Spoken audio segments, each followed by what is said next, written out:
Kumusta mga giliw kong tagapakinig? Nagbabalik ang inyong paaralang panghimpapawid Aral TarlakHenyo sa RTV Tarlac, Channel 26 at sa bayang naririnig sa DZTC 828 Radyo Pilipino Tarlac. Tayo rin ay napapanood sa FB Live ng RTV Tarlac Channel 26. Sumasahimpapawid mula sa bayan ng Pura Tarlac, mula sa bayan ng San Clemente. Mula rito sa Borok Elementary School, Pura Tarlac, sa bayan ng Kapas Tarlac. Ako, ang inyong guro, na maghahatid sa inyo ng makabuluhang pagtalakay sa ating aralin.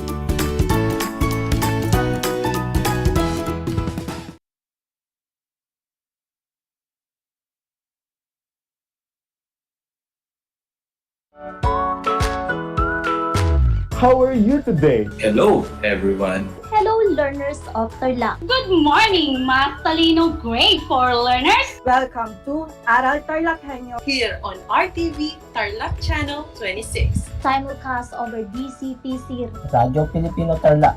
I'm Sir Glenn, your teacher broadcaster. Broadcasting live here at Paniki Tarlac. Remotely here in Concepcion, Tarlac. Live here at Barangay Pedro Elquines, Mayantok, Tarlac. broadcasting live from Ramos National High School. Your anchor teacher today for grade 9 mathematics. Your partner in education this time of pandemic.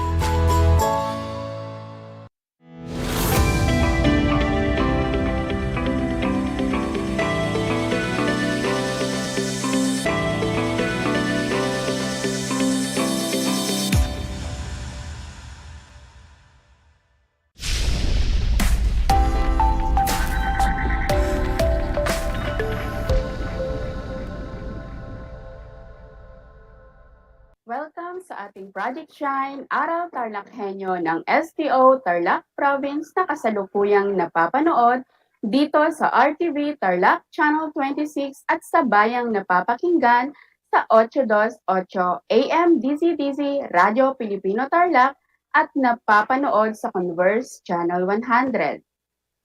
Magandang buhay, mabuting tao! Kumusta kayo, mga giliw naming tagapakinig? Ang aking pagbati at paghanga sa inyong pagpapahalaga sa edukasyon at pagpupursiging matapos ito ng nagtatagumpay sa kabila ng hamon ng pandemya.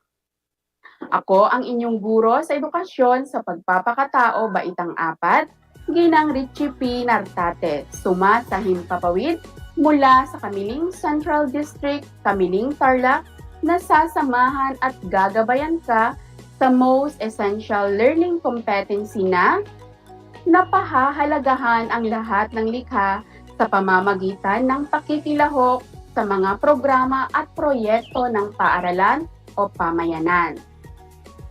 Natitiyak kong kayo ay handang-handa na mga anak sa ating pagpapatuloy ng ating aralin sa araw na ito. Maging alerto at listo sa anumang impormasyong magbibigay sa atin ng inspirasyon, pag-asa at aral sa buhay na makatutulong sa pagiging mabuting tao. Ulit ang inyong inaral noong Lunes mga anak? Magaling! Ang inyong tinalakay ay ang pagkilala sa iba't ibang uri ng mga halaman. Ano-ano ang mga uri ng halaman na inyong napag-aralan noong Lunes? Tama! May inahanda akong maikling pagsasanay para sa inyo mga anak. Isulat ang check kung tama ang pahayag tungkol sa pagpapahalaga ng mga halaman at ekes naman kung hindi. Handa na ba kayo? Para sa unang bilang, itanim ang mga halaman sa nasisikatan ng araw. Saan ba natin dapat itanim ang mga halaman? Ang tamang sagot ay check. Para naman sa pangalawang bilang, bigyan ng sapat na tubig o dilig ang mga halaman. Kung ang sagot ninyo ay check, kayo ay tama mga anak. Dumako naman tayo sa pangatlong bilang. Nabubungkal ang paligid ng halaman kasama ang ugat ng halaman. Ang tamang sagot ay ekes. Dahil maaaring mamatay ang halaman kung nasaktan ang mga ugat nito. Para sa pang-apat na bilang, lagyan ng balag ang mga halamang gumagapang.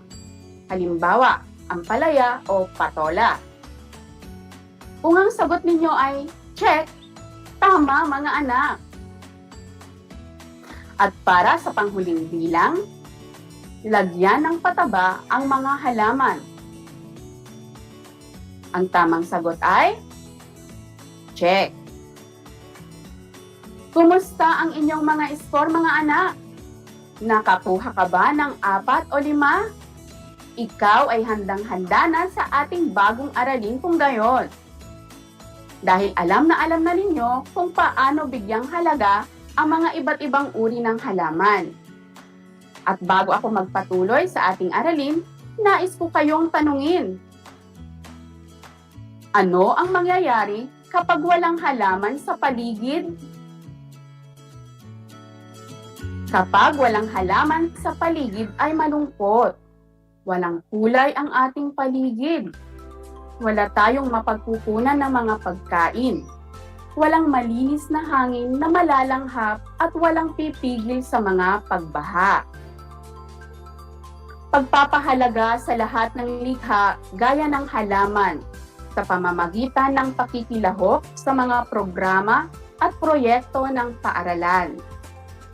Ngayon ay humanda na tayo para sa panibagong aralin. Handa na ba kayo? Makinig na mabuti dahil magsisimula na ang ating talakayan.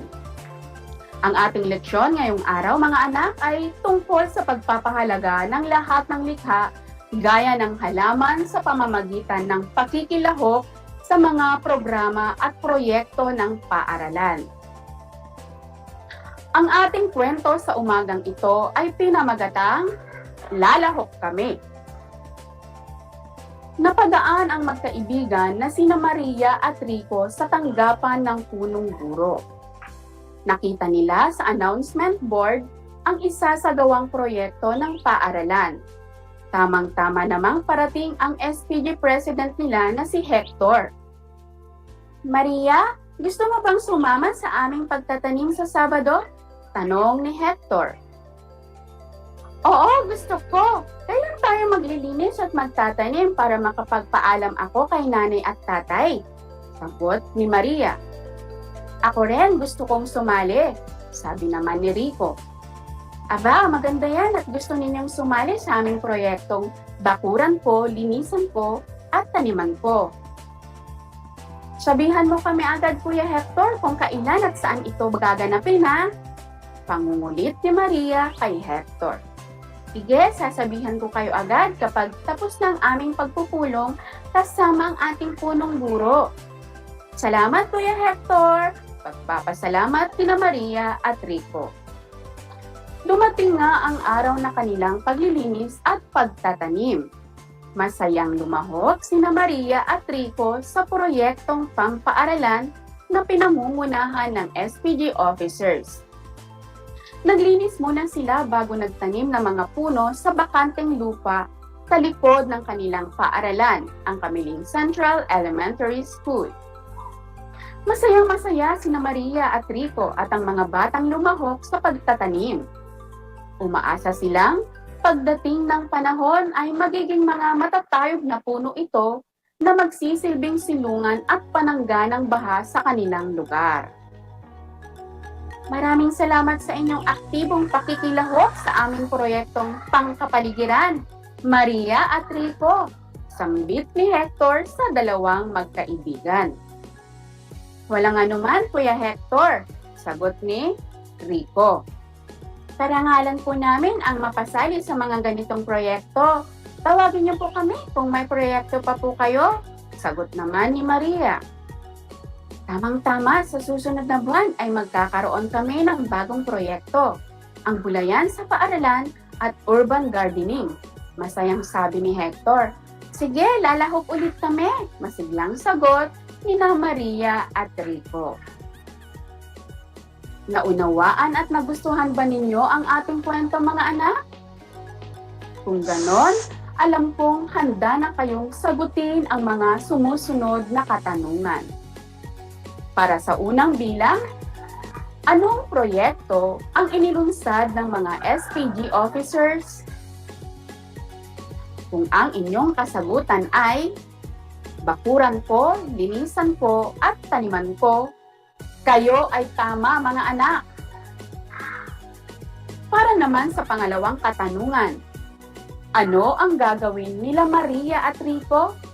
Ano kayang gagawin ng mga batang ito mga anak? Kung ang sagot ninyo ay kasali sila sa proyekto ng mga SPG officers, tama kayo mga anak. At para sa pangatlong katanungan, ano ang gagawin nila sa pagsali sa proyektong ito? Sila ay maglilinis at magtatanim. Ito ang tamang sagot. Para naman sa ating pang-apat na katanungan, paano naipakita nila Maria at Rico ang pagpapahalaga sa pagsali sa proyekto ng kanilang paaralan? Ang tamang sagot ay naipakita nila ang pagpapahalaga sa pamamagitan ng pagiging aktibo at may pagpupusa. At para sa ating panghuling katanungan, kung kayo si Maria o Rico, gagawin din ba ninyo ang ginawa nila? Bakit? Kung ang sagot ninyo ay oo, dahil nais kong maging bahagi ako ng mga proyektong nakatutulong sa kapaligiran at sa kapwa ko, kayo ay tama mga anak. Naintindihan niyo ba ang ating tinalakay mga anak?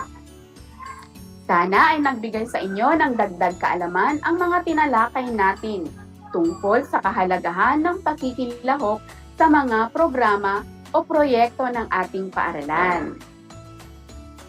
Bawat isa sa atin ay may kakayahan upang mapaunlad at mapabuti ang ating lugar na tinitirhan o ang ating pamayanan. Lahat tayo ay likha ng Diyos. Ipinagkaloob ng Diyos ang mga likas yaman na ito sa atin upang pangalagaan at huwag sisirain. Ang simpleng hakbang ay isang malaking bagay upang mapanumbalik ang nasisirang kapaligiran natin. Kaya marapat lapang na makilahok sa mga programa o proyektong pagtatanim ng ating paaralan, pamayanan o ng ating bansa. Ngayon ay humanda na kayo para sa ating susunod na pagsasanay. Isulat lamang ang tama kung ito ay nagpapakita ng pakikilahok sa proyektong pampaaralan o sa ating pamayanan at mali naman kung hindi. Handa na ba kayo? Para sa unang bilang, pagsali sa mga proyektong clean and green sa pamayanan. Ito ba ay tama o mali? Ang tamang sagot ay tama. Para naman sa pangalawang bilang, pag-aalinlangan sa mga tulong pangkapaligiran ng paaralan sa inyong pamayanan. Kapag ba kayo ay tutulong, mag-aalinlangan ba kayo mga anak? Ang tamang sagot ay mali. Para sa ating pangatlong bilang, pagsama sa pagtatanim ng mga kabataan sa aming lugar. Kung ang sagot ninyo ay tama, tumpak ang inyong mga sagot mga anak. At para naman sa ating pang-apat na bilang, nakatutulong ang mga puno sa paglinis ng hangin sa ating kapaligiran. Kung ang sagot ninyo ay tama, check ang inyong mga sagot mga anak. Sa ating panghuling bilang, mas bigyang halaga ang paglalaro ng online games kaysa sa pagtatanim ng paarala sa paaralan. Naku, may mga kakilala ata akong mas inuuna ang online games. Tama ba ito, mga anak? Ang tamang kasagutan ay mali. Ayan, tiyak kong nakuha ninyo ang mga tamang kasagutan dahil nakinig kayong mabuti sa ating talakayan. Natutuwa ako sa inyong mga kasagutan dahil alam ko na handa kayong makiisa sa pagtatanim ng mga puno kung may proyektong ilulunsad sa inyong paaralan. Maaari din kayong magtanim mga anak sa inyong mga bakuran. Gumawa kayo ng sarili ninyong proyekto.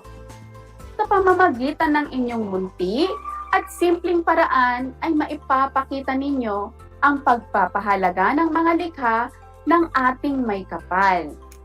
Mga anak, ang mga bagay na ito ay ating pinag-aaralan na dapat isagawa sa ating kapaligiran. Hindi lamang sinasabi ang mga mahahalagang bagay na ito, bagkus ito ay isinasagawa at isinasapuso. Gawin natin ang mga bagay na ito ngayon. Huwag nating hayaang mawala tayo sa mundo nang hindi tayo nakapag-aambag ng kahit na isang puno sa mundo. Binabati ko kayong muli mga anak. Isang aralin na naman ang ating natapos. Naniniwala ako na ang pagpapahalaga ninyo sa balansing kapaligiran ay kahanga-hanga at tunay. Hangad kong ipagpatuloy ninyo ito sa lahat ng oras at pagkakataon. Handa ka na ba sa susunod nating gawain? Ipagpatuloy ninyo ito mga anak ha?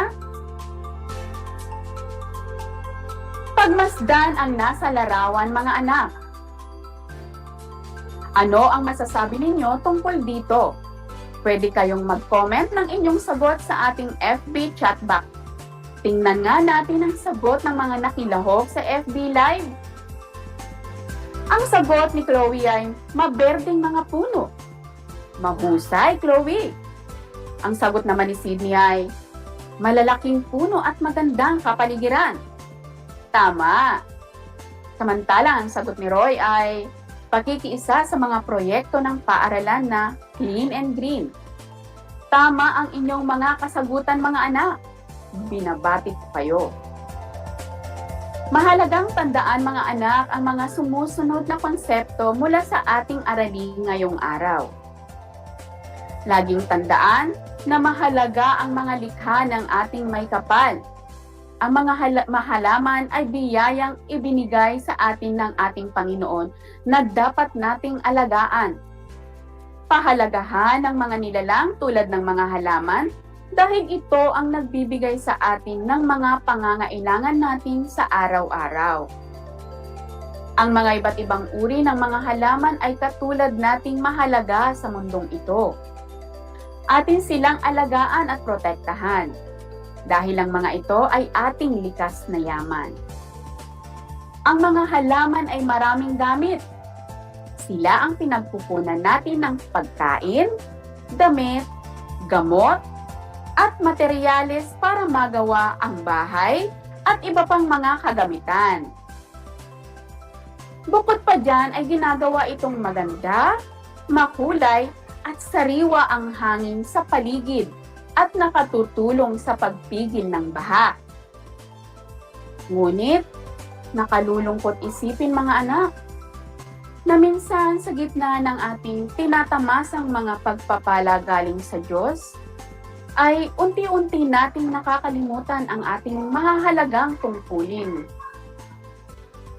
Masakit isipin na ang kalikasan na ating pinagpupunan o pinahahalagahan ay unti-unti nang nasisira dahil sa mga taong iniisip lamang ang kanilang sariling kapakanan. Dahil dito ay libo-libong mamamayang Pilipino ang binabawian ng buhay sa pagkagutom at pagkasalanta dahil sa mga dilubyong nararanasan. Ang problemang ito ay hindi lamang nakasasama sa atin, bagkus ito rin ang nakakaapekto sa mga nilalang na may buhay. Ang sanhi ng pagkasira sa ating kalikasan ay halos laganap na dito sa ating bansa o maging sa ibang bansa? Kailan pa tayo kikilos? Kung huli na ang lahat, paano na ang susunod na henerasyon? Mahirap sagutin ang mga tanong na iyan sa mura ninyong isipan, mga anak. Kaya nararapat lamang na tayo ay kumilos habang may natitira pang yaman mula sa ating kalikasan. Isipin natin ang mga susunod na henerasyon. Kaya panahon na para magbago. May panahon pa tayo, mga anak. Sabay-sabay nating ayusin at simulan sa ating mga sarili. Isagawa ang ating tungkulin. Makilahok sa proyekto o programang pampaaralan. Isang talakayan na naman ang malapit ng matapos. Ako ay masayang-masaya sa ipinapakita ninyong aktibong pakikibahagi sa ating aralin ngayong araw. Ipagpatuloy ang kagandahang asal na ito, mga anak. Hakbang ito tungo sa katuparan ng inyong mga pangarap sa hinaharap. Sa puntong ito, panahon na upang alamin kung kayo ay may natutunan mula sa ating aralin sa pamamagitan ng munting pagsusulit. Sa lahat ng nanonood sa FB Live, gamitin ang FB chat box para sa inyong mga kasagutan. Ihanda naman ang panulat at sagutang papel sa lahat ng mga nanonood sa telebisyon at nakikinig sa radyo. Isulat ang check kung ang pangungusap ay nagpapakita ng tamang gawi at ekes naman kung hindi. Para sa unang bilang, aktibong pakikilahok sa mga proyektong pagtatanim sa paaralan at pamayanan ng walang pag-aalinlangan. Aktibong pakilahok sa mga proyektong pagtatanim sa paaralan at pamayanan ng walang pag-aalinlangan. Ang tamang sagot ay check. Para naman sa ating pangalawang bilang, hayaan mo ang mga kaibigan at kaklase mo sa pagtatanim sa inyong bakuran. Marami na sila, kaya kaya na nilang tapusin ang mga pagtatanim. Kaya hindi mo na sila tutulungan. Hayaan mo ang mga kaibigan at kaklase mo sa pagtatanim sa inyong bakuran. Marami na sila at kaya na nilang tapusin ang pagtatanim. Kaya hindi mo sila tutulungan.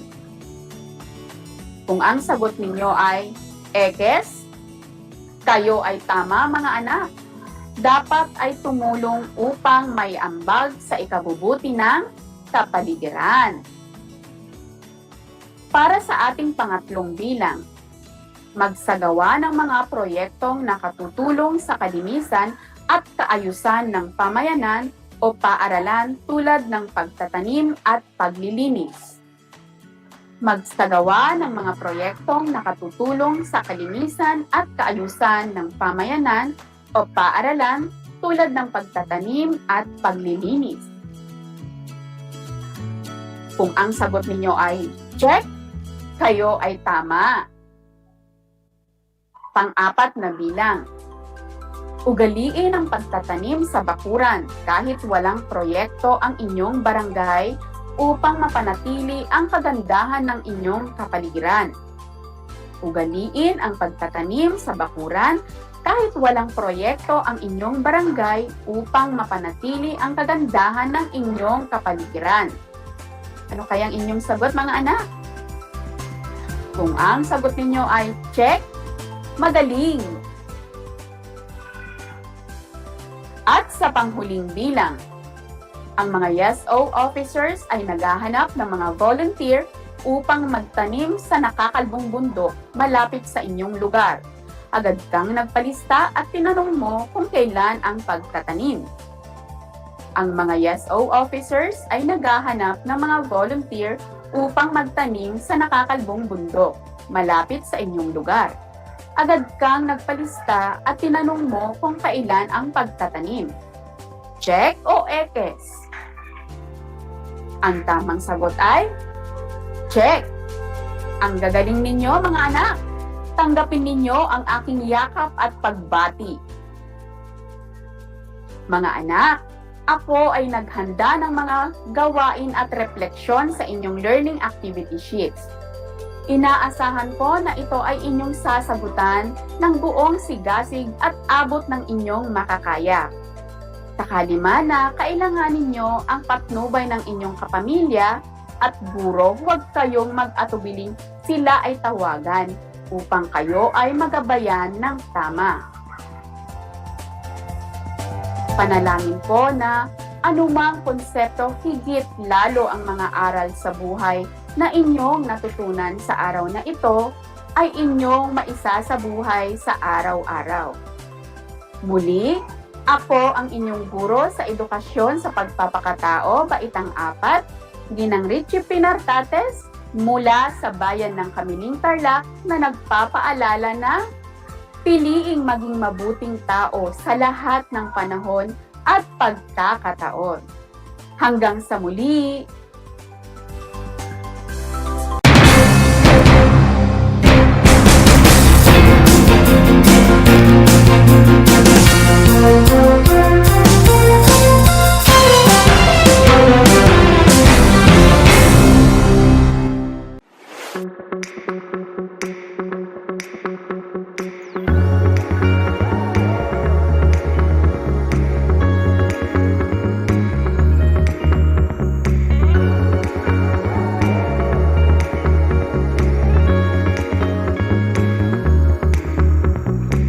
Travel to Herona and see how big North Shine has grown.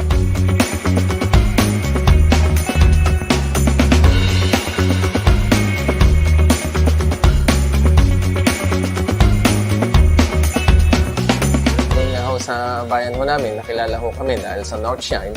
Nakita man yun, dati ho, parol capital ho kami dati ng Tarlac.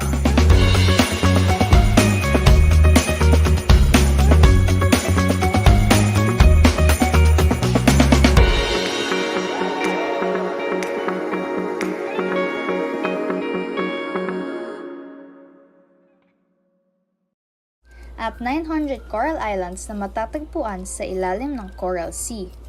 May haba itong higit sa 2,000 kilometers at makikita lamang sa outer space. Ngunit, dahil sa fragile coral colony nito, unti-unti na itong nasisira sa paglipas ng panahon at dulot na rin ng climate change, polusyon at man-made disasters. Alam nyo na, yan ang Great Barrier Reef.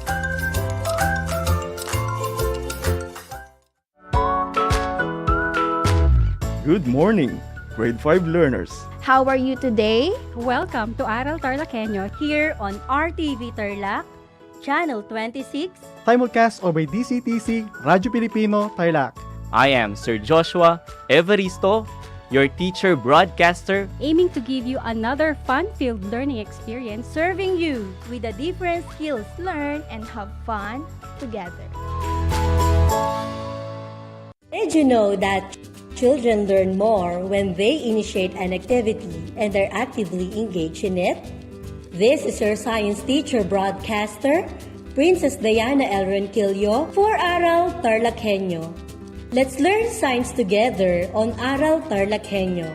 Catch us live every Monday to Friday from 8:30 a.m. to 5:30 p.m.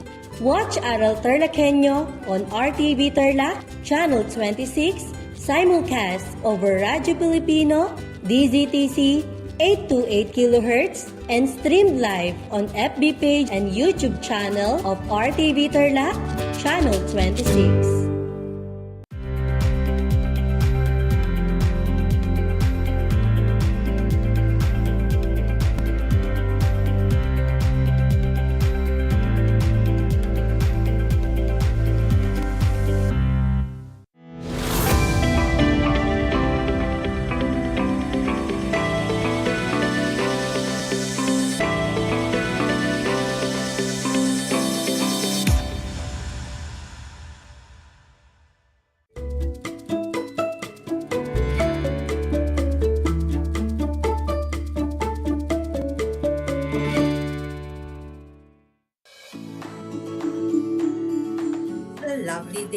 your grade 4 young scientists of Tarlac Province.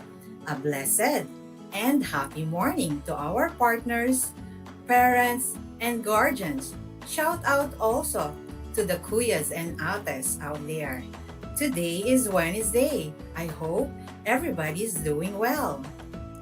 Welcome to Aral TarlakHenyo here on RTV Tarlac Channel 26, simulcast over DZTC 828 AM Radio Filipino Tarlac and live via Facebook page of RTV Tarlac.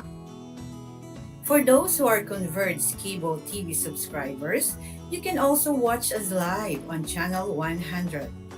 This is Project Shine, brought to you by the Department of Education, Division of Tarlac Province. So come on kids, share this FB Live with your classmates so that we can enjoy and learn together. Here I am again for another exciting learning episode.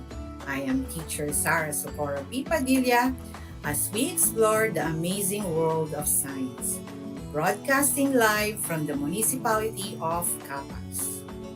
For today, we will be discussing about characteristics of different storm warning signals. And before we go over your module, please make sure you are comfortable in your seats and keep away from distractions while listening and watching our broadcast. And if you have questions or clarifications about our episode, feel free to send a message to your advisors. My dear learners, by this time, I know you have prepared yourselves very well. You have placed your pen, paper, notebook, and module in science near you. The title of the module that you will use for today is the same as last Monday. Science 4, Quarter 4, Module 5, Safety Precautions During Different Weather Conditions. Our broadcast episode today, you are expected to describe the characteristics of each storm warning signals. This time, let us recall the topic last Monday. At this point, you will answer an activity to refresh the topic last time. So here's the direction. Draw a happy face if the statement is correct and a sad face if it is not. Draw the correct answer in your science notebook. You may answer all orally or comment it down in the chat box if you are watching via Facebook Live. Are you ready, kids? Let's begin with item number 1. It is not good to burn dried leaves on windy day. Again, it is not good to burn dried leaves on windy day. For item number 1, the answer is happy face. Nice start, grade 4 learners. Let's move on to item number 2. On a stormy day, it is better to play in the rain. Number 2, on a stormy day, it is better to play in the rain. You are correct if your answer is sad face. Very good. Remember, it's not good to play in the rain because you will get sick. Number 3, it is not good to expose yourself to too much heat of the sun. I will repeat. Number 3, it is not good to expose yourself to too much heat of the sun. You are right if you draw or comment a happy face. That's terrific, kids. Number 4, during sunny days, we should wear thin clothes to feel comfortable. During sunny days, we should wear thin clothes to feel comfortable. All right, let's find out the correct answer. It is a happy face. Fantastic, kids. Number 5. It is good to eat cold foods and drinks during cold weather to keep our body warm? Again, number 5, it is good to eat cold foods and drinks during cold weather to keep our body warm. If your answer is sad face, then you are right. So, who among you got the perfect score? That's great. I am glad that you still remember our lesson last Monday. So today we're going to find out the different types of storm warning signals. I will show you some images. Identify the possible storm warning signal shown in each picture. So the first image, the picture shows the wind speed is 60 km per hour and expected to affect in a certain place in at least 36 hours. Twigs and small branches were blown by wind. What storm signal do you think it is?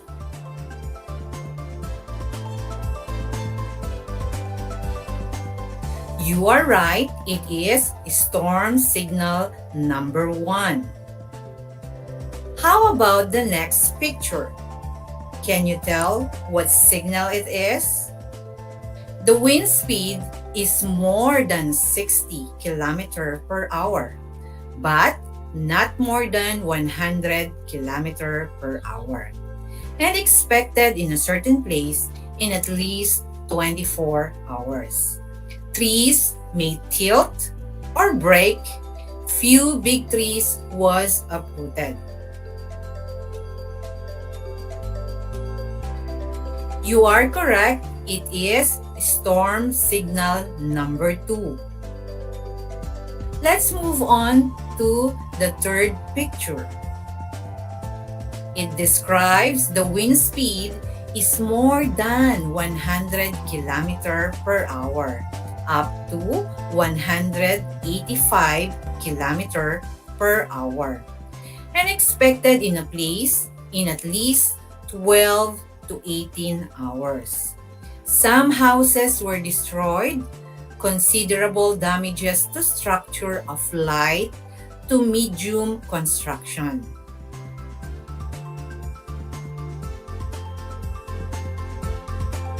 Alright, if your answer is storm signal number 3, then you are right. Let's move on to the final picture. It shows the wind speed is more than 185 km per hour and is expected in a certain area in at least 12 hours. Large trees are uprooted. Residential and buildings of mixed construction are heavily damaged. Can you identify what signal it is? You are correct. It is storm signal number 4. Very good, class. Did you get all the correct answers? Bravo for those kids. If you did not get them, that's okay, because today we're going to discuss more about what are the characteristics of each storm warning signal. Let's talk about the different typhoon signal. Let's begin with storm signal number 1. There is a maximum wind speed of not more than 60 km per hour. Remember, not more than 60 km per hour is expected to affect a certain place in at least 36 hours or 1.5 days. Impact of wind may cause twigs and branches of small trees to be broken. Classes in preschool or children in kindergarten or daycare class in all public and private schools in affected communities are automatically suspended, so they don't have class. Let's now move on to storm signal number 2. Maximum wind speed is greater than 60 km per hour, but not more than 100 km per hour. Is expected to affect a certain place in at least 24 hours. Some coconut trees may be tilted or broken. Few big trees may be uprooted. Some houses of very light materials like nipa and kogon may be partially unroofed. Classes in preschool, elementary, and high school levels in all public and private schools in affected areas are suspended. So there are 3 levels that has no class.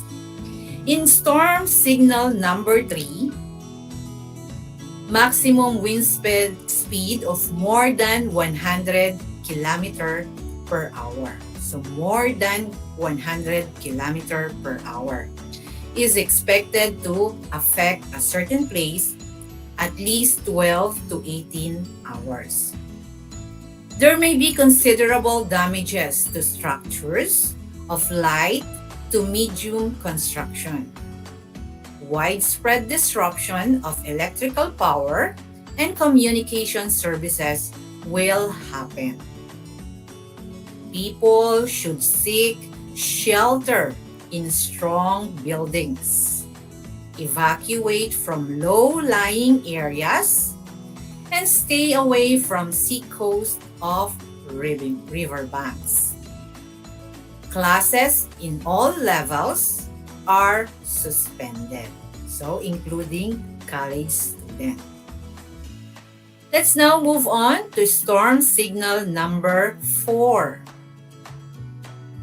Very strong wind of more than 185 km per hour. So more than 185 km per hour is expected to affect a certain place at least 12 hours. Many large trees may be uprooted, and most residential houses and buildings of mixed construction may be severely damaged. Electrical power and communication services are disrupted. Massive damages may be expected in affected communities. All right, kids, did you understand our lesson today, which is about characteristics of different storm signals? This time, let's answer this exercise to furtherly check if you really understand our lesson. All right, at this moment, you will identify what storm signal was being described. So here's the directions.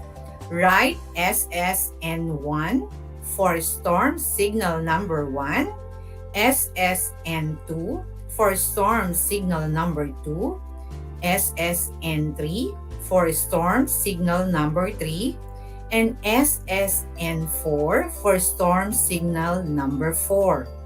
Write your answer in your science notebook. For those who are watching via Facebook Live, you may comment your answer in our chat box. I will repeat the direction. Write SSN1 for storm signal number 1, SSN2 for storm signal number 2, SSN3 for storm signal number 3, and SSN4 for storm signal number 4. Are you ready? Let's begin with item number 1. Electrical power disruption and communication services are disrupted. Massive damages are expected. I will repeat. Item number 1, electrical power disruption and communication services are disrupted. Massive damages are expected.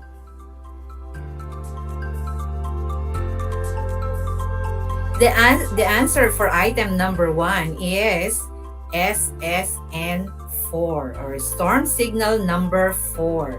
Good start, class. Item number 2. The wind speed is more than 100 km per hour up to 185 km per hour and expected in a place in at least 12 to 18 hours. What storm signal it is?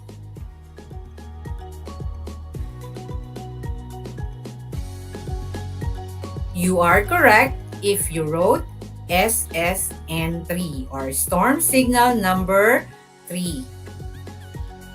Let's proceed with item number 3. Damages may be light to moderate. Classes from preschool to high school in public and private schools will be suspended. I will repeat. Damages may be light to moderate. Class from preschool to high school in public and private schools will be suspended. You are right if your answer is SSN2 or storm signal number 2. Nice one, class. Number 4. In this typhoon signal, classes in preschool, in public and private school will be suspended.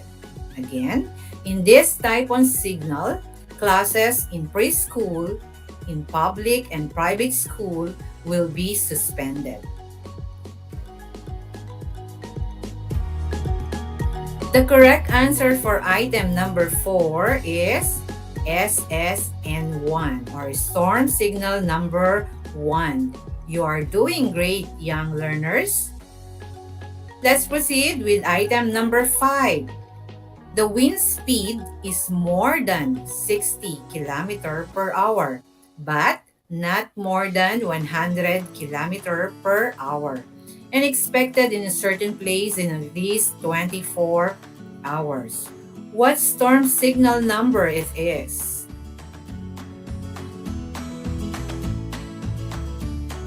Correct. It is SSN2 or storm signal number 2. Let's move on to item number 6. Nipa houses will be destroyed.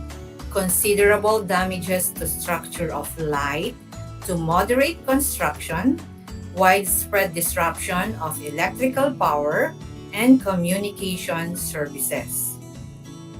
Again, Nipa houses will be destroyed. Considerable damages to structure of light to medium construction, widespread disruption of electrical power, and communication services. The correct answer for item number 6 is SSN3 or storm signal number 3. Awesome, grade 4 learners. Item number 7. The wind speed is 60 km per hour and expected to affect in a certain place in at least 36 hours. What storm signal it is? I will repeat. The wind speed is 60 km per hour and expected to affect in a certain place in at least 36 hours.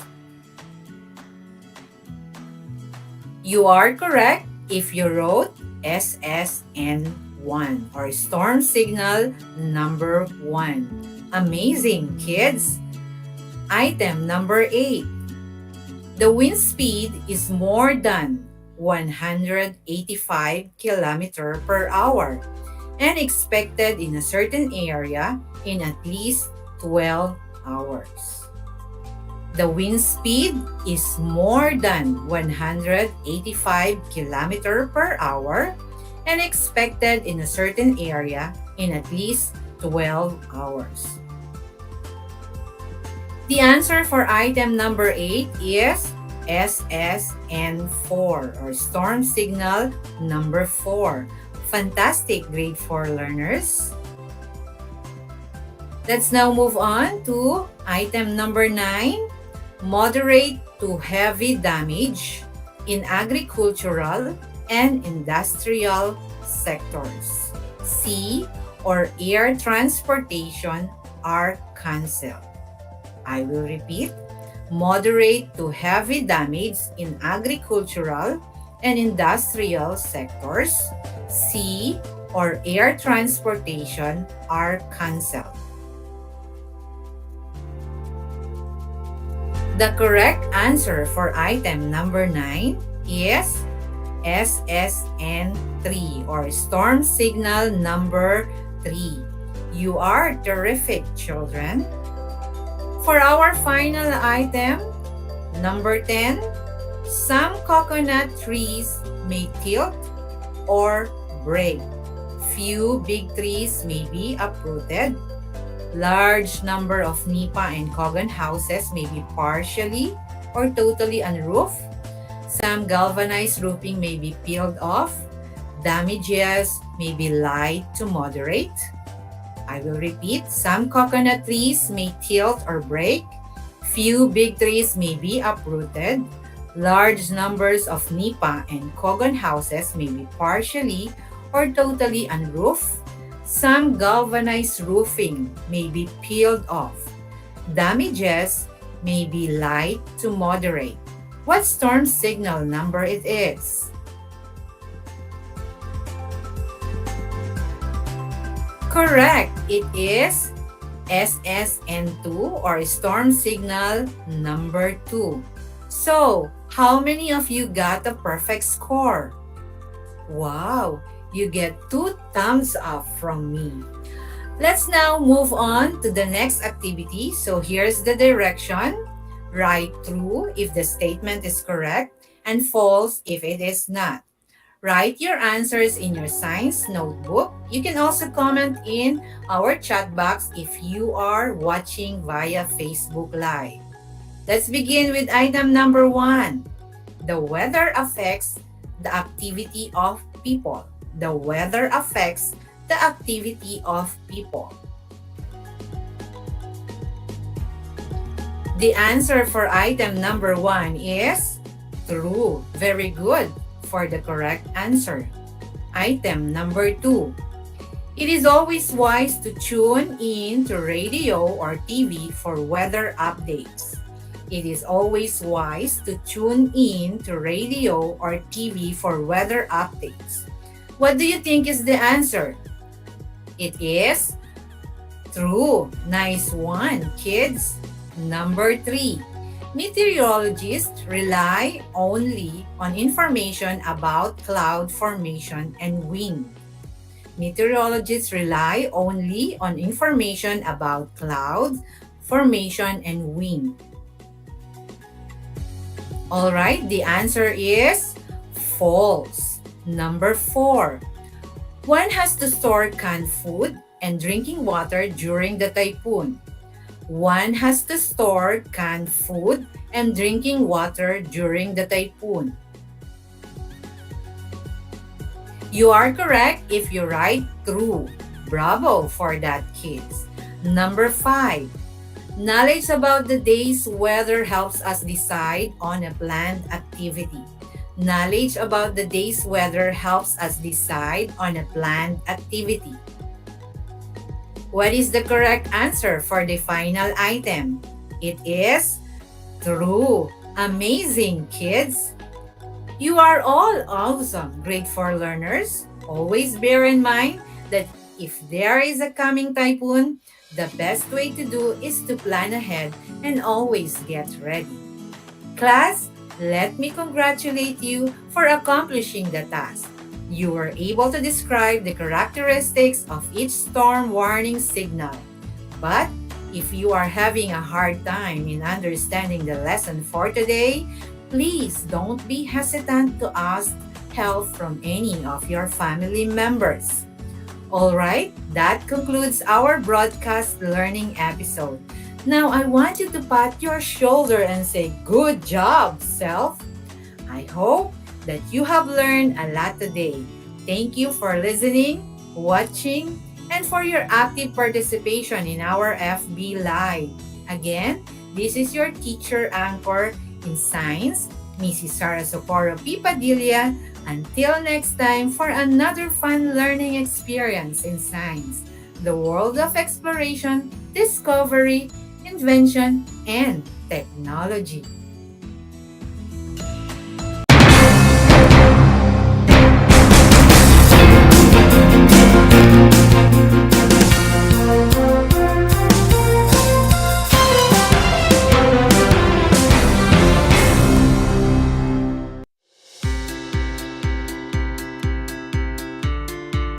Upang matugunan ang mga kinakaharap na pagsubok ng mga guro at mag-aaral sa gitna ng kasalukuyang pandemya, nagsanib tulong sina Congressman Charlie Cojuangco ng unang distrito ng Tarlac, DEPED Region 3 Regional Director Dr. May B. Eclar at Tarlac Schools Division Superintendent Dr. Ronaldo Pozon para sa isang napapanahong proyekto na tinaguriang Project Shine, Aral TarlakHenyo. Ang mga mag-aaral ng Grade 4 at Grade 5, ganon din ang Grades 8 and 9 sa buong probinsya ng Tarlac, kasalukuyang sumasailalim sa radio-based instruction. Katuwang ang himpilang DZTZ 828 kHz AM at RTV Tarlac, Channel 26. Ang Tarlac po nangunguna po ngayon pagdating po sa radio-based instruction. Marami pong humahanga sa atin. I'm very happy this station, itong DCTC, could reach the whole of Region 3. Hindi natin alam, we are contributing. We are creating a very big dent in the history of Philippine education. And I am proud.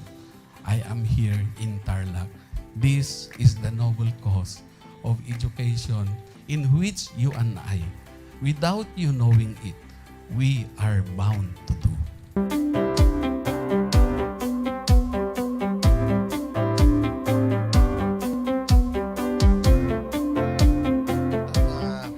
Project natin na Project Shine is a natural consequence dahil sa nangyari sa buong mundo. Let's continue to work together.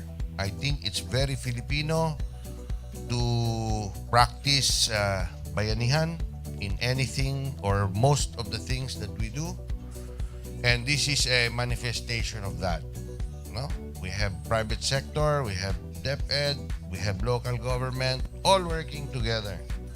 And I hope the parents of some of these children, especially the parents that did not graduate from school or hindi nakapag-aral nung sila ay bata, sana naman gamitin na nila itong opportunity na mag-schooling na rin sila kasama ng mga anak nila para mag-bonding pati ang mga magulang sa mga bata. I look at this as doing God's work. Diba? So if you do God's work, it feels right. It's righteous. It's for good, not for evil. Good morning and happy learning, grade 4. Welcome to Aral TarlakHenyo here on RTV Tarlac, Channel 26. Simulcast over DZTZ 828. Radyo Pilipino Tarlac. I am Teacher Mercy Pacheco Bognot. This is Alistair Aidatu. I am Marie Josephine B. Andrade. I am Teacher Princess Marie M. Dueñas, and I will be your teacher broadcaster for today.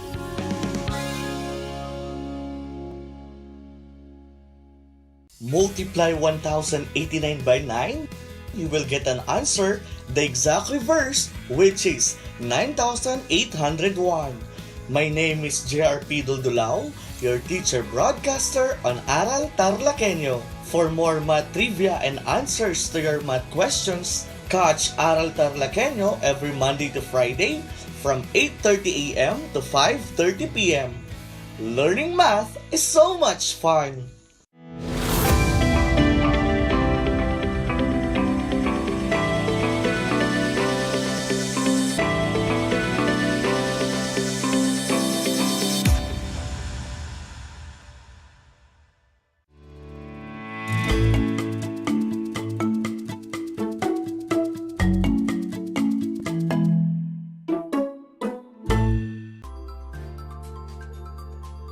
A blessed morning!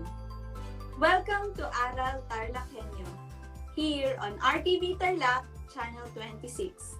Simulcast over DZTC 828 Radio Filipino Tarlac and on Converge Cable TV Channel 100. I am Miss Camille N. De La Rosa, your teacher broadcaster for today's Mathematics Radio-Based lesson for Grade 4 learners. Broadcasting live here in Herona, Tarlac. It's a great Wednesday morning, 15th day of June 2022. We are now in the 6th week of 4th quarter. Get ready to listen and try to be focused and be at its best. In going through this learning adventure, you are expected to solve routine and non-routine problems using data presented in single and double bar graphs. The next 25 minutes is full of fun, activities, and example which will help you learn, understand, and value the importance of problem solving in our daily lives. Let us walk through our lesson for today. Are you ready now to be with me on the process of solving routine and non-routine problems using data presented in a bar graph? Okay then, do prepare your pen or pencil, paper, LM or learner's material in Mathematics 4, worksheets, and last, on our learning activity sheet. Also, don't forget to bring your water bottle beside you to be hydrated. I will give you 5 seconds to prepare. Our learning adventure will be easy, especially when you listen with your past lesson about interpreting data presented in different kinds of bar graphs that was discussed by Sir Mario Dinool Jr. last Monday.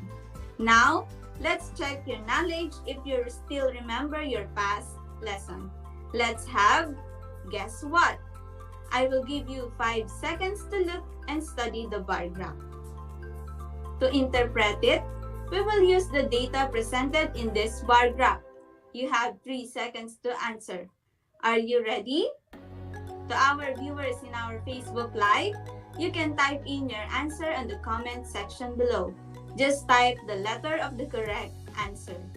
You can choose your answer inside the box and guess what is being asked.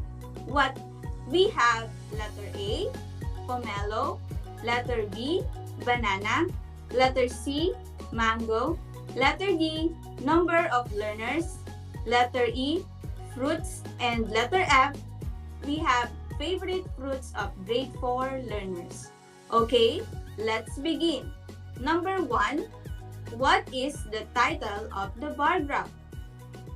Your time starts now. The correct answer is letter F, favorite fruits of grade 4 learners. Very good, kids. Number 2, we have what information is found on the vertical labels. Your time starts now. The correct answer is letter E. Excellent, kids. The information found on the vertical label are fruits, or the different fruits that was selected by the grade 4 learners. Number 3 question is, what information is found on the horizontal labels? Your time starts now. If your answer is letter D, wow, you again got the correct answer. As we can see in the bar graph, the information found on the horizontal label is the number of grade 4 learners, and they are all 70. That's great, grade 4 learners. Number 4, what fruit was selected by the most number of learners as their favorite? Your time starts now. The correct answer is letter C. Yes, it's mango, and there are 60 learners who selected mango, and it is selected by the greatest number of learners. Number 5, what is the least favorite among the fruits? Is it A, B, C, D, E, or F? Your time starts now. Okay, the correct answer is letter A. Yes, it's pomelo, and there are only 15 learners who selected it. Take note that when we say list, meaning it is the smallest number. For last question, we have, what fruit is the favorite of 55 learners? Is it A, B, C, D, E, or F? Your time starts now. If your answer is letter B, you again did it. Yes, it's banana. Look at the graph. Notice that there are 55 learners who selected banana. There you go, learners. That ends our review. Those who got all the correct answer, good job. That shows you gained a lot from your previous lesson. Keep in mind, grade 4 learners, that one way of making sense of a given data is to make a graph.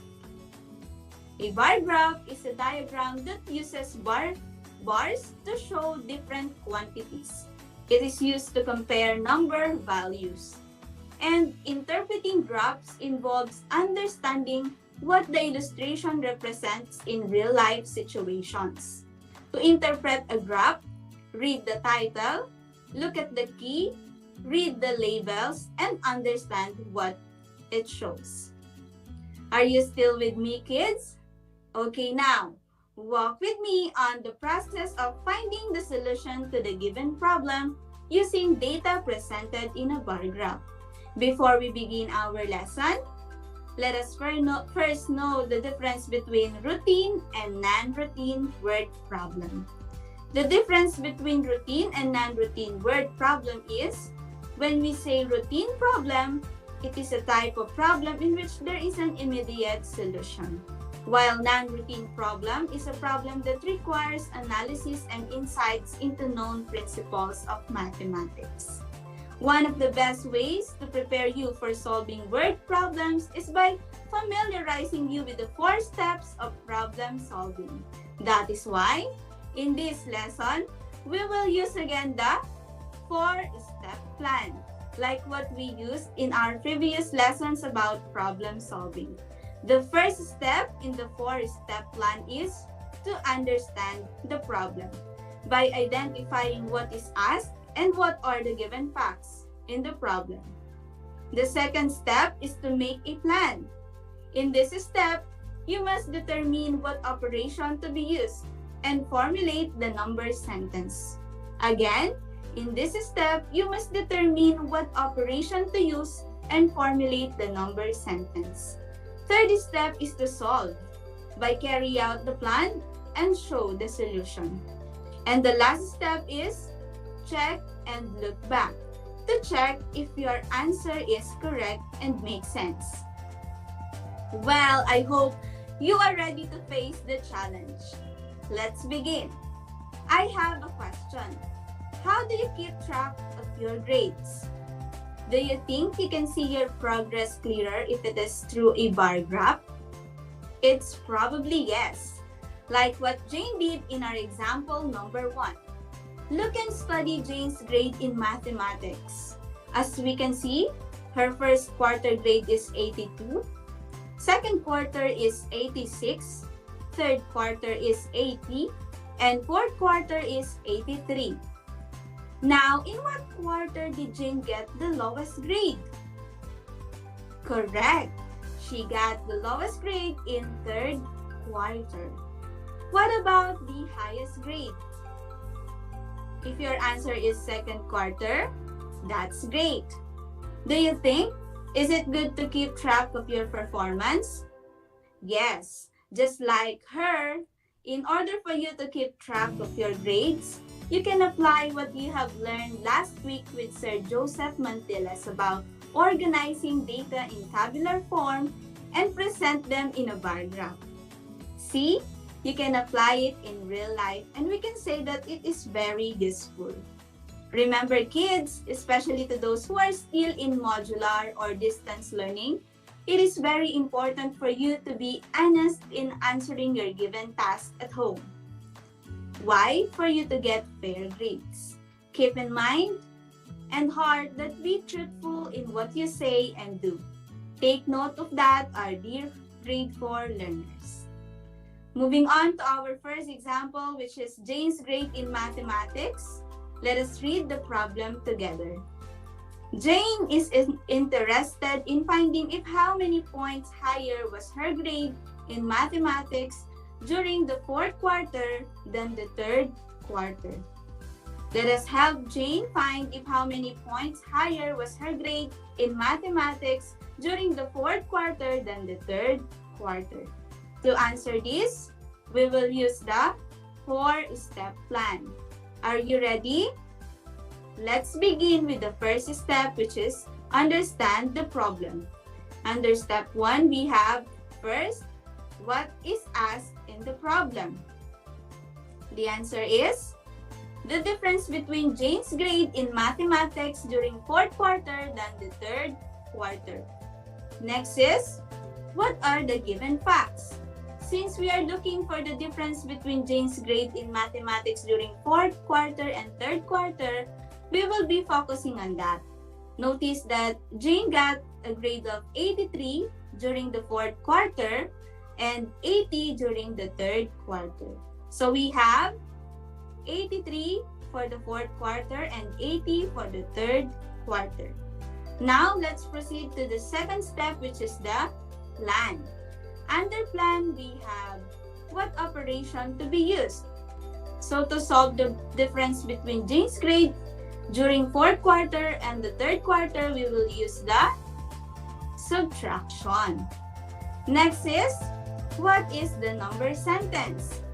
Since we already know the operation that we are going to use, we will just combine the given facts with the operation. So we have 83 minus 80. Again, in number sentence, we have 83 minus 80. Now, we are ready to solve and carry out the plan. And that is our third step. Let's just subtract her grade during fourth and third quarter. And that is 83 minus 80. So 3 minus 0 is equal to 3. 8 minus 8 is equal to 0. Therefore, our answer is 3. Again, our answer in 83 minus 80 is 3. How did you find our first example, grade 4 learners? Easy, right? But we still have the last step, which is the check and look back. To check if our answer is correct or makes sense. All we have to do is to look back of what is being asked and make sure that all the process of our solution is correct. Again, what is asked in our problem? The difference between Jane's grade in mathematics during fourth quarter than the third quarter. And in our solution, we got 3. The difference between 83 and 80. That's it. Therefore, our final answer is Jane's grade in mathematics during the fourth quarter was 3 points higher than the third quarter. Now, let us study the given example in your book. Under Apply Your Skills on your Mathematics for Learners material on page 262. Let us solve the second graph about the fruit sold for 2 days. I will give you 3 seconds to look and study our example number 2. As you can see, this time we have a double bar graph.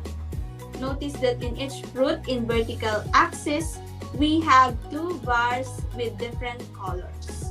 Observe the lower part of the graph.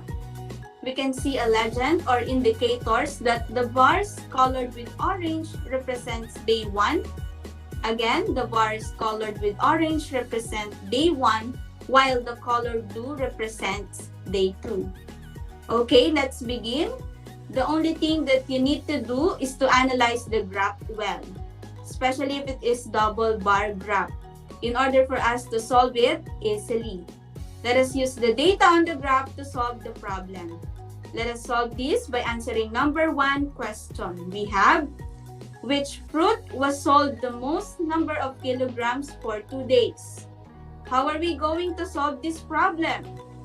Yes, we will apply again the 4-step plan. Are you ready? Let's begin with the first step. We should understand the problem. We have first, what is asked in the problem? Yes, this problem is asking for the fruit that was sold the most number of kilograms in 2 days. So that is what we are looking for. Next is, what are the given facts? As we can see in the graph, the given facts are papaya for day 1 is 60 kilograms and day 2 50 kilograms. Next is mango. Day 1 is 50 kilograms and day 2 is 70 kilograms. For chico, we have 30 kilograms for day 1 and 40 kilograms for day 2. For oranges, day 1 60 kilograms and day 2 80 kilograms.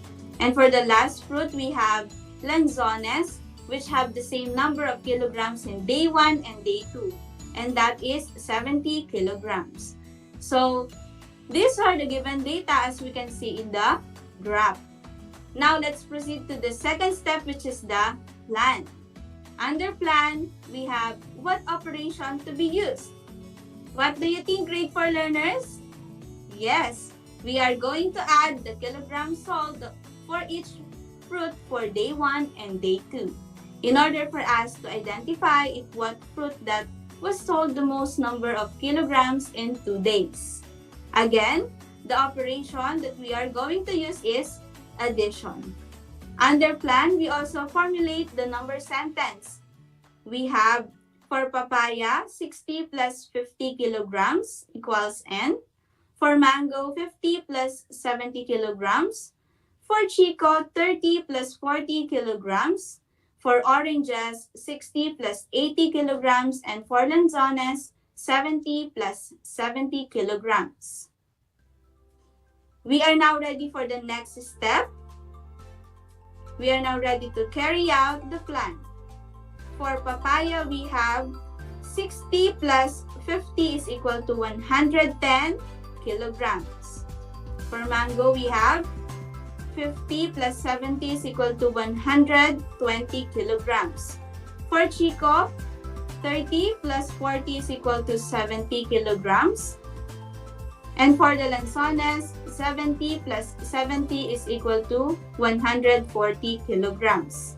Therefore, as we can see in the result, the fruit that has the most number of kilograms sold are lanzones and oranges. They are both have 140 kilograms sold in 2 days.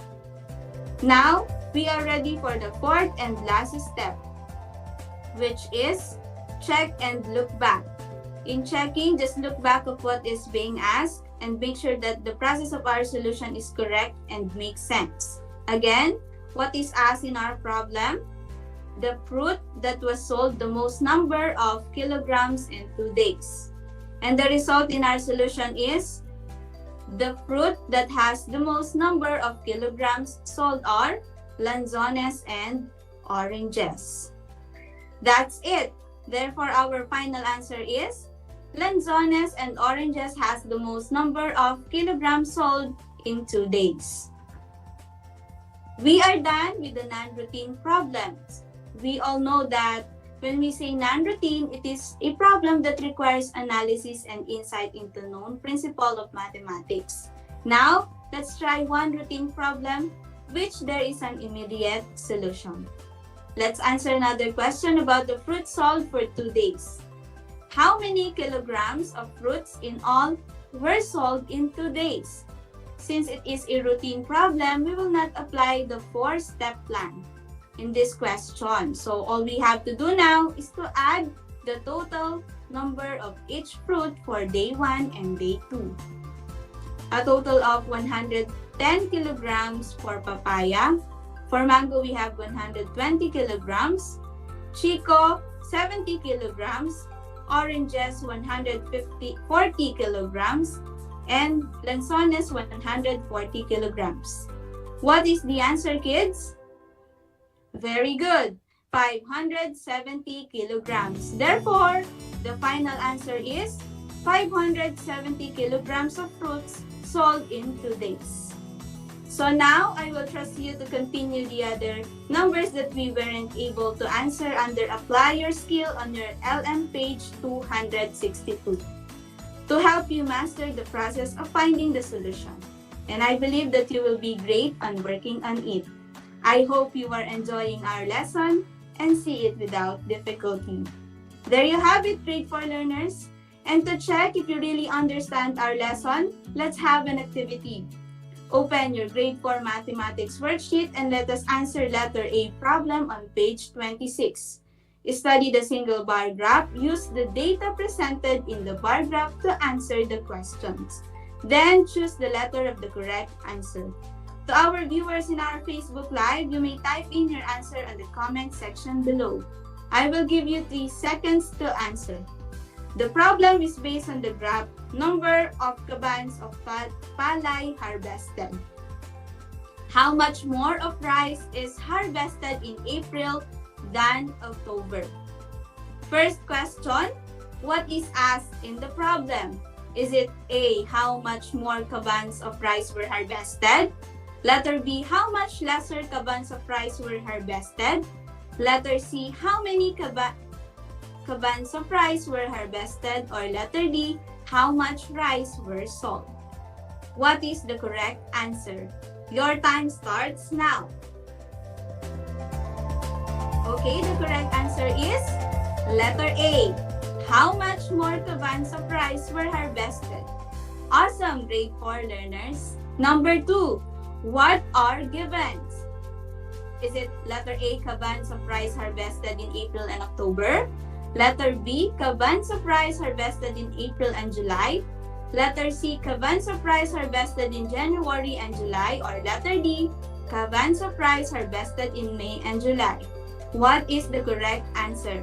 Your time starts now. Excellent! The correct answer is letter A, kabans of rice harvested in April and October. Number 3 question. What is the operation to be used? Is it A, addition? Letter B, subtraction? Letter C, multiplication? Or letter D, division? Your time starts now. Okay, if your answer is letter B, you are correct. That's great, grade 4 learners. Next question is, what is the word clue? Is it A, more? B, total? C, altogether? Or letter D, fewer? What is the correct answer? Your time starts now. Very good. The correct answer is letter A, more. When we say word clue, these are the words or phrases that gives clue about how the problem should be solved. Take note of that, grade 4 learners.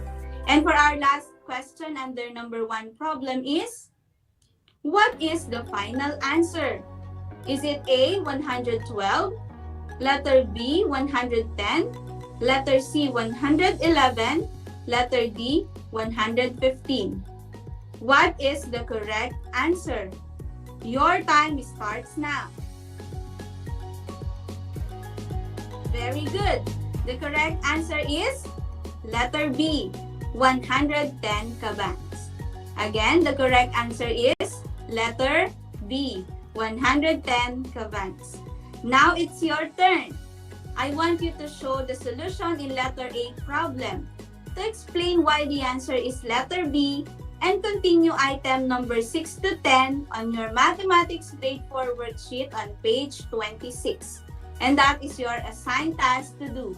Remember to follow the 4-step plan that will help you arrive with the correct answer. And don't forget to recheck your answers. So I guess you are now ready to answer your activities. Dear parents and guardians, kindly assist and guide our learners.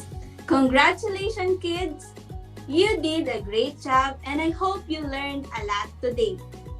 Again, good day to those who are tuned in to DZTZ 828 Radio Filipino Tarlac, and to everyone who are watching us live via RTV Tarlac Channel 26 Facebook page.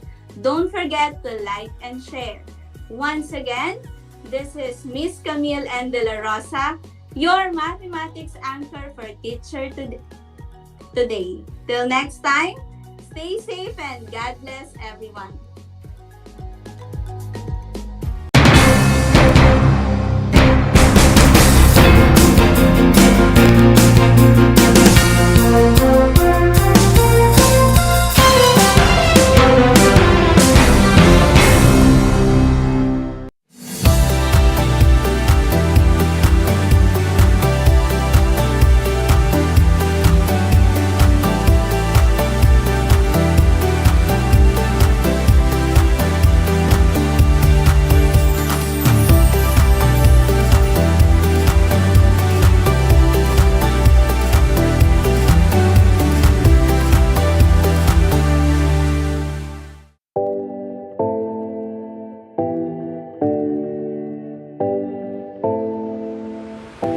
Alam niyo ba na ang 2014 Philippine Basketball Marathon ay ang pinakamahabang basketball match ayon sa Guinness World of Records? Ang laro ay naganap mula March 24 hanggang March 29, 2014 sa Meralco Gym sa Pasig at tumagal ng 120 hours. Ang marathon na ito ay isang fundraising event para sa mga biktima ng bagyong Yolanda. Alam niyo na, yan ang longest basketball match.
Kumusta mga giliw kong tagapakinig? Nagbabalik ang inyong paaralang panghimpapawid, Aral TarlakHenyo, sa RTV Tarlac, Channel 26, at sa bayang naririnig sa DZTC 828, Radyo Pilipino Tarlac. Tayo rin ay napapanood sa FB Live ng RTV Tarlac Channel 26. Sumasahimpapawid mula sa bayan ng Pura Tarlac, mula sa bayan ng San Clemente, mula rito sa Purok Elementary School, Pura Tarlac, sa bayan ng Kapas Tarlac. Ako, ang inyong guro, na maghahatid sa inyo ng makabuluhang pagtalakay sa ating aralin. Ang Tagalog ay ang wika ng mga taga-Quezon, Batangas, Bulacan at ng iba pang katutubong nagsasalita nito. Ang Filipino ay ang pambansang wika batay sa tinadhana ng 1987 Constitution. Tara na at matuto ng salitang Filipino. Manood at makinig ng Aral TarlakHenyo sa RTV Tarlac, Channel 26 at sa bayang naririnig sa Radyo Pilipino, DZTZ 828 at napapanood din live sa FB page at YouTube channel ng RTV Tarlac, Channel 26. Manood at matuto ng ating mga aralin sa Filipino. Dito lang yan sa Aral TarlakHenyo. Ako si Ma'am Crystal May Aquino, ang inyong teacher broadcaster sa Filipino.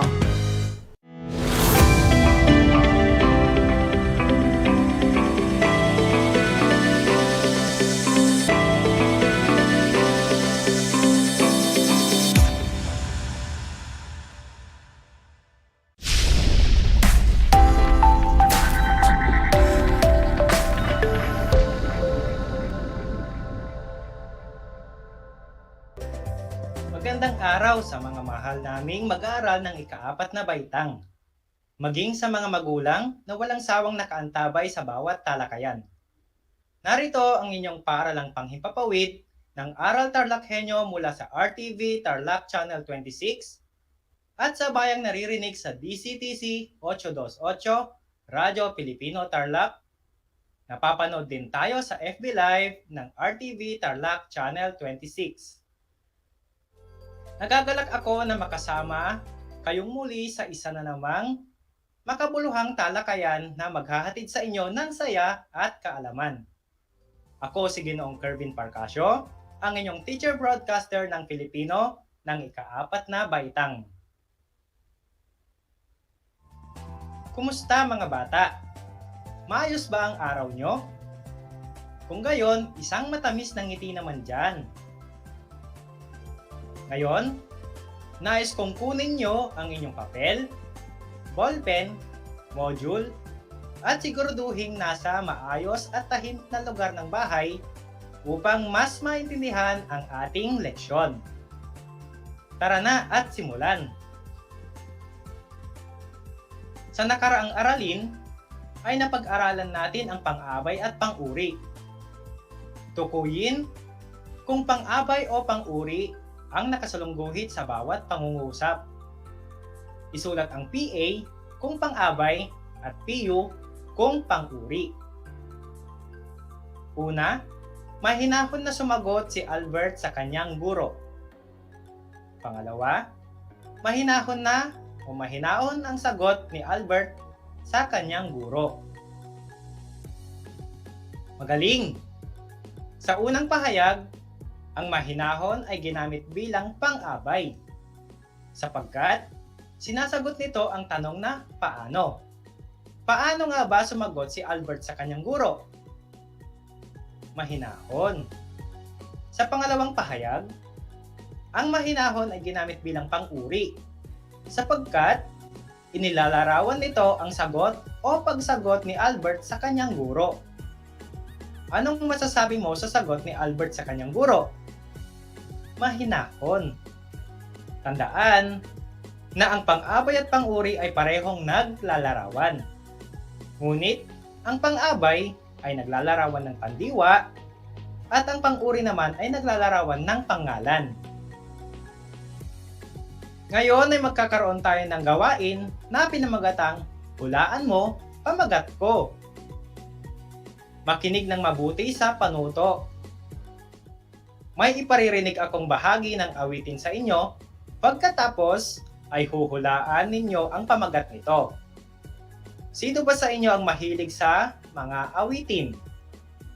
Huwag mag-alala, sapagkat magbibigay ako ng gabay upang hindi kayo mahirapan. Unan nyo lamang ang mga nawawalang salita sapat lang. Handa na ba mga bata? Pakinggang mabuti ang ipapatugtog ko. Kung hindi lang ikaw ang dahilan. Ang tamang sagot ay mahusay. Ang tamang sagot ay kung di rin lang ikaw. At ang nawawalang salita ay kung. Yan ay inawit ng December Avenue.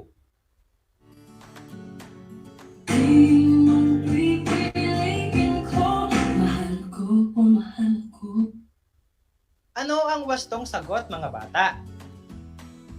Magaling! Ito ay mahal ko o mahal ako. Ang nawawalang salita ay O. Inawit naman ito ni KZ Tandingan.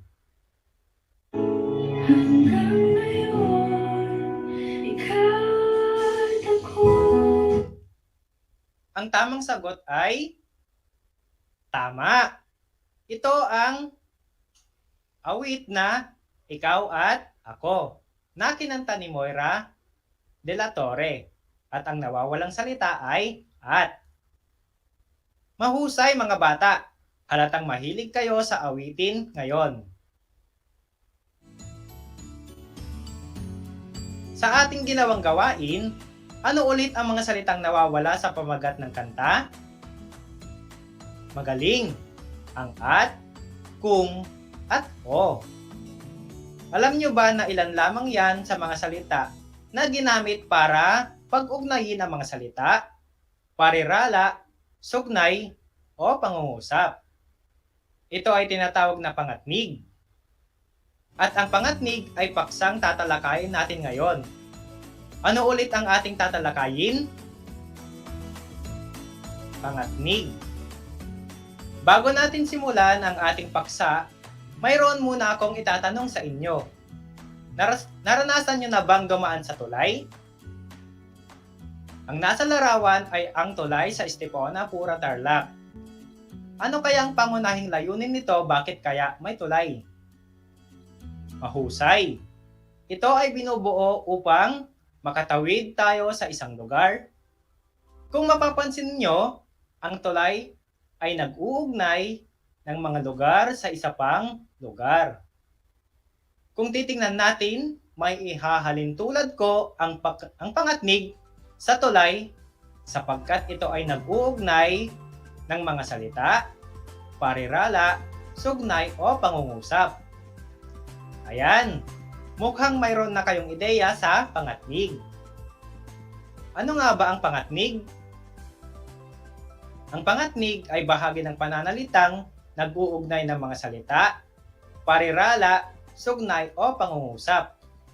Ang kahalagahan ng pangatnig ay ginagamit ito upang magbuklod, manalungat, maglinaw, manubali, maghalintulad, magbigay katwiran, at pwede ring bilang panapos.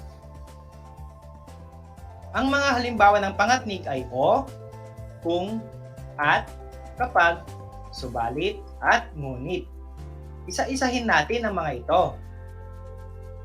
Ang o ay ginagamit bilang pagpili o pagtanggi.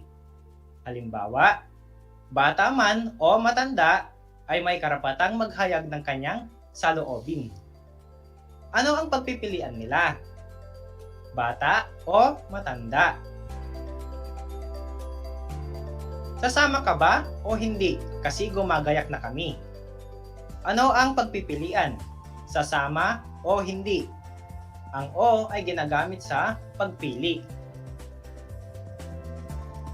Kung, ang kung ay naghahayag ng pag-alinlangan o hindi kasiguraduhan.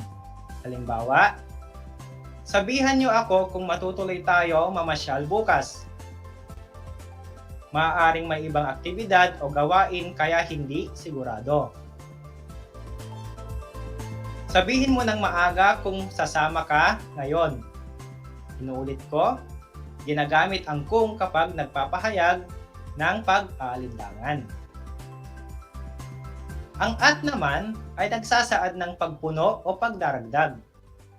Masunurin at responsable si Mike. Hindi lamang siya masunurin, ano pa raw? Siya rin ay responsable. Ang mga prutas at gulay ay masustansyang pagkain.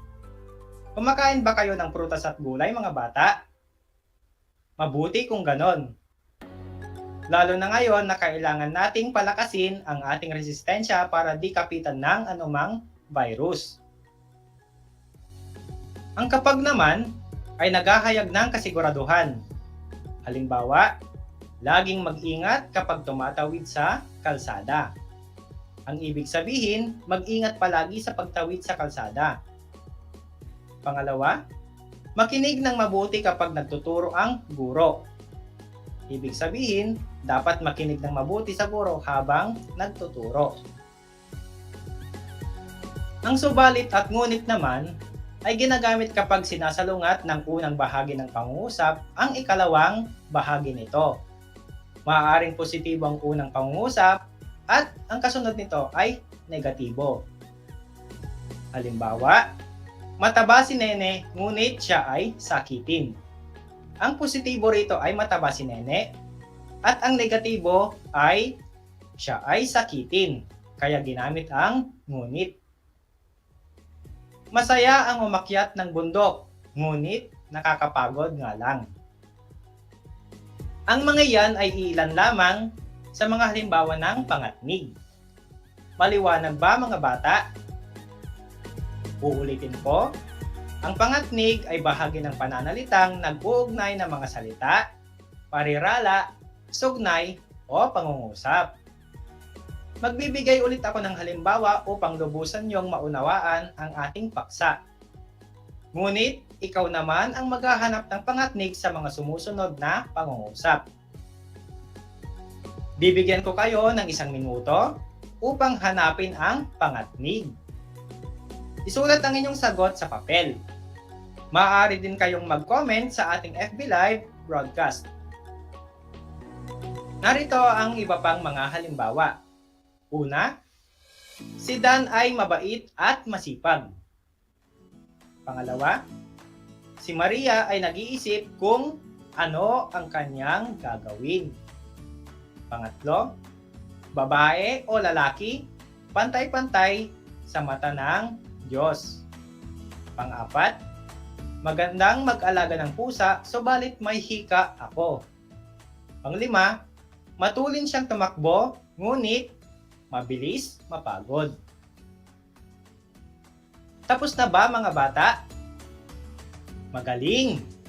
Ngayon ay ibibigay ko ang mga tamang sagot at gusto kong kayo mismo ang magwasto ng inyong gawain. Maging matapat sa pagwawasto ng inyong mga sagot. Si Dan ay mabait at masipag. Si Maria ay nag-iisip kung ano ang kanyang gagawin. Babae o lalaki, pantay-pantay tayo sa mata ng Diyos. Magandang mag-alaga ng pusa, subalit may hika ako. Matulin siyang tumakbo, ngunit mabilis mapagod. Ilang puntos ang inyong nakuha? Mahusay! Binabati ko kayo sa galing na inyong ipinakita.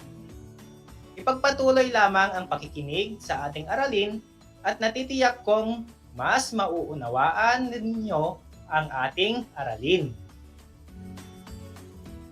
Lubos ba ninyong naunawaan ang ating tinalakay?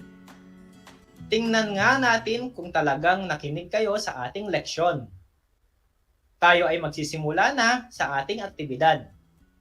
Makinig ng mabuti sa mga panuto. Isulat sa inyong sagutang papel ang mga pangatnig na maririnig sa talata.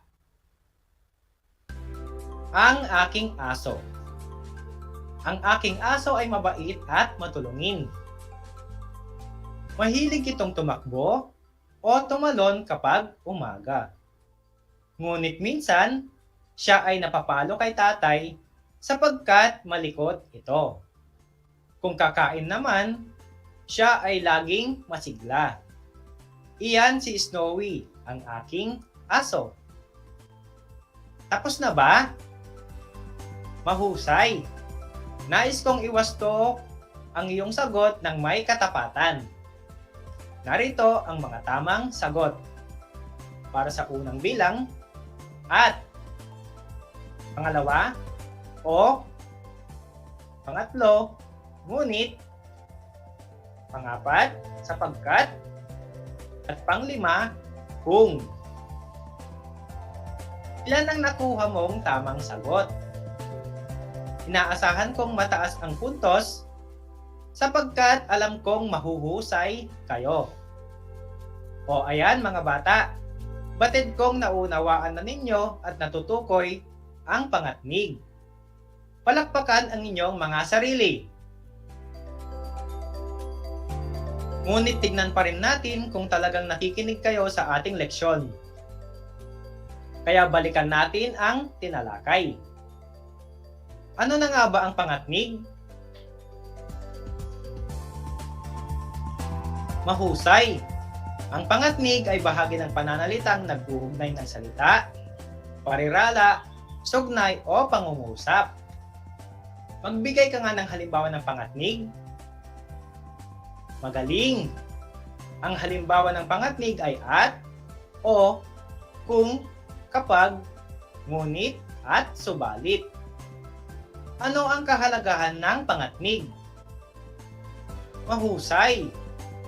Ang kahalagahan ng pangatnig ay upang magbuklod, manalungat, maglinaw, manubali, maghalintulad, magbigay ng katwiran at bilang panapos. Ikinagagalak kong na may natutunan kayo sa ating aralin. Kaya naman, batid kong handang-handa na kayo para sa ating maikling pagsusulit. Piliin ang letrang may angkop na pangatnig sa pangungusap. Una, masarap ang halo-halo, patlang, malayo ang bilihan nito. Masarap ang halo-halo, patlang, malayo ang bilihan nito. A. Kapag. B. Ngunit. Kalawa, likas na maganda, patlang, sagana ang Pilipinas sa magagandang tanawin. Likas na maganda, patlang, sagana ang Pilipinas sa magagandang tanawin.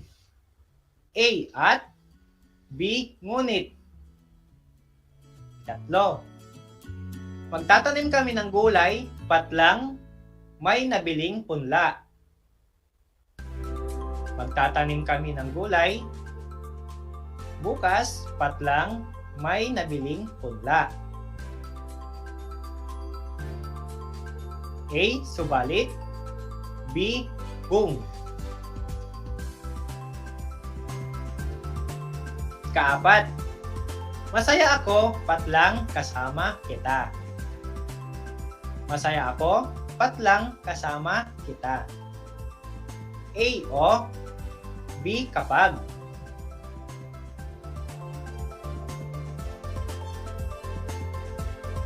Kalima, hindi mahalaga kung maliit man, patlang malaki ang tulong mo sa iyong kapwa. Hindi mahalaga kung maliit man, patlang malaki ang tulong mo sa iyong kapwa. A. O. B. Subalit.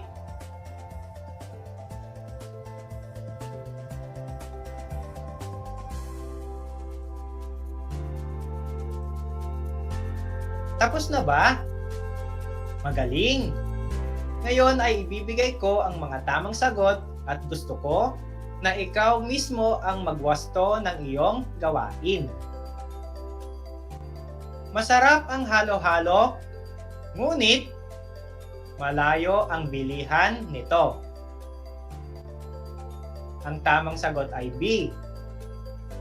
Ang ngunit ay ginagamit kapag sinasalungat ng unang bahagi ng pangungusap ang ikalawang bahagi nito. Kalawa, ang tamang sagot ay letrang A. Dahil ang at ay nagsasaad ng pagdaragdag, kaya ang maganda ay dinagdagan ng sagana.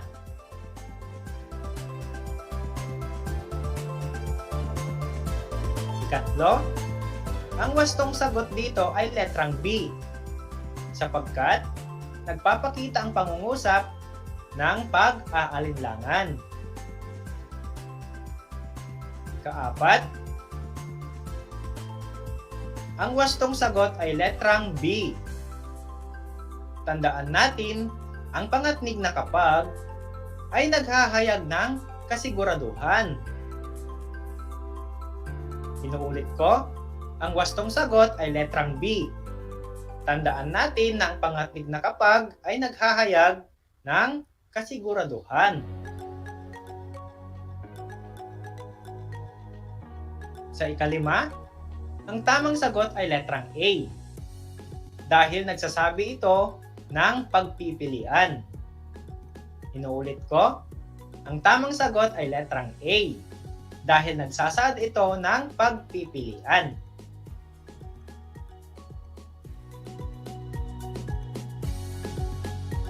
Ilan ang nakuha ninyong marka? Mahusay! Binabati ko kayo sapagkat kayo ay nakakuha ng mataas na marka. O mga bata, tapos na ang ating aralin ngayong araw. Sana ay marami kayong natutunan at sana ay nag-enjoy din kayo sa ating talakayan. Laging tandaan na ang pangatnig ay parang tulay na nagdurugtong sa mga salita. Ito ay bahagi ng pananalitang nag-uugnay ng parirala, sugnay, salita o pangungusap. Ang halimbawa ng pangatnig ay at, o, kung, kapag, ngunit, subalit. Inuulit ko, laging tandaan na ang pangatnig ay parang tulay na nagdurugtong sa mga salita. Ito ay bahagi ng pananalitang nag-uugnay ng parirala, sugnay, salita o pangungusap. Ang halimbawa ng pangatnig ay at, o, kung, kapag, ngunit, at subalit. Muli, isang masayang araw na sa inyong mga minamahal naming mag-aaral. Hanggang sa susunod na talakayan, ako ang inyong teacher broadcaster ng Filipino, Ginoong Kervin Parcasio, na nag-iiwan ng katagang ang pag-aaral ay hindi mahirap para sa mga taong may matayog na pangarap. Hanggang sa muli!